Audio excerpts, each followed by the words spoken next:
Got a jar of miso in your fridge that you only use once for miso soup? That's so mottainai. So today I'm going to show you how I use miso every day with 5 easy and healthy recipes that use miso. So by the end you know exactly how to use miso all week long. So grab your apron. Let's start cooking. Before we jump into the main content, let's talk about the basics of miso, because knowing how amazing miso is helps you realize that you've been wasting the treasure in your fridge. There are mainly 3 types of miso in Japan: red, mild, and white miso. Red miso has stronger and bolder flavor and tends to be saltier than the other miso, while white miso is sweeter and milder taste, and mild miso falls in the middle of red and white miso. I usually use mild miso because this is what I grew up with, but you can use whatever miso you like. And if you're really into miso, you can purchase multiple types of miso and use different types depending on what kind of dish you make. Let's talk about how to store miso properly. So miso lasts long because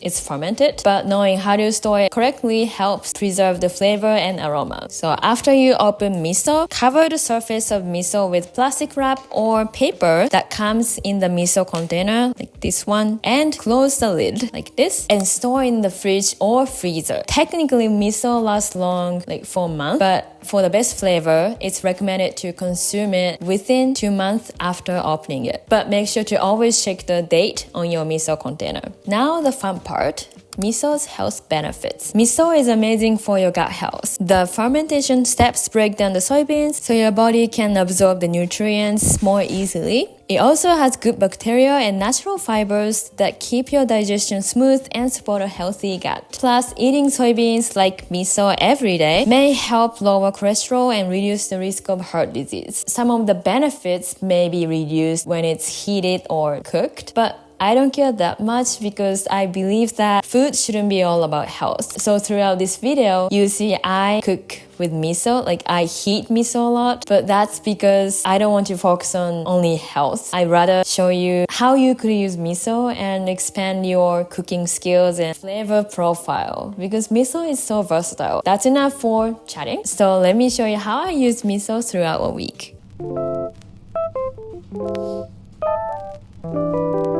So today I want to eat something light because my husband's birthday was last week and I made too much food. My stomach is kinda weird still. So we're gonna eat the leftover nabe from last week. There are meatballs in this, and I seasoned the meatballs with miso and oyster sauce.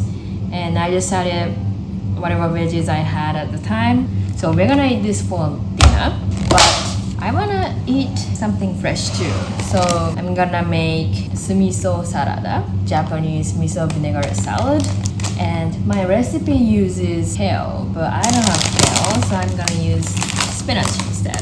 This miso vinaigrette salad is so simple. All you have to do is microwave and cut the ingredients and mix the dressing and combine everything together.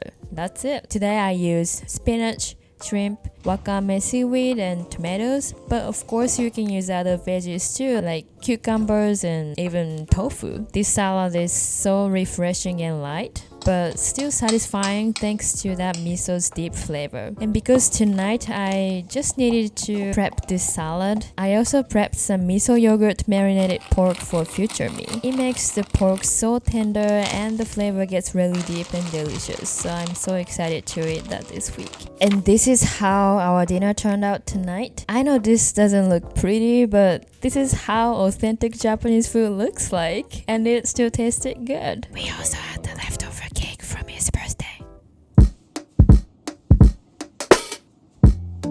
So I just came back from workout and it was a lower body day, which means, I died. And I'm really hungry, so I'm gonna make Japanese miso stir fry with pork and eggplant because that goes really well with rice, and I feel like I wanna eat a lot tonight. So that's what I'm gonna make. But first, protein. We're gonna make this.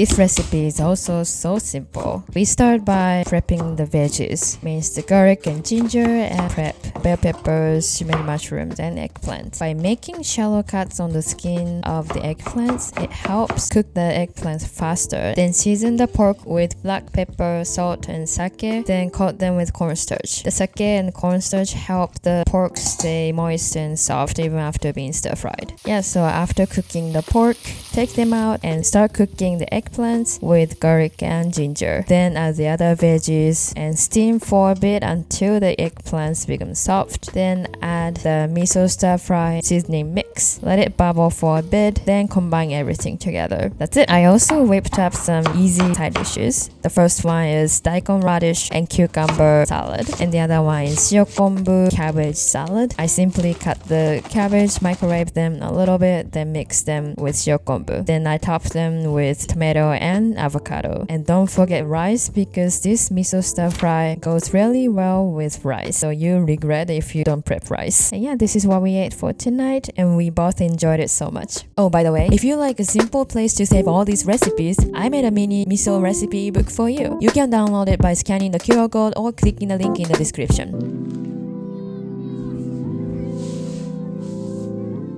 It's been gloomy recently, and I don't feel like as energized or as motivated as usual. So today I'm gonna make the pork I prepped on Monday, because all I have to do is just bake these, and I think I still have enough side dishes from the last day. This one takes only 15 minutes or so to bake, so I go back to my computer and maybe choose planets for the next year, or play Hogwarts Legacy, or call my mom. Thanks to Mondays myself, all I needed to do today was to simply take out the pork chops and bake them. That's it. And because my husband brought a really delicious loaf of bread, I decided to make the dinner more Western style instead of Japanese style. So I paired the pork with this pumpkin spiced soup and mixed greens topped with some stir-fried veggies that I made a few days ago. And because I marinated the pork for 2 days, it was so tender and juicy. And thanks to miso, even though it's one of the most easiest recipes, it tasted like super fancy. And we both really enjoyed this. So today I want to eat something sweet.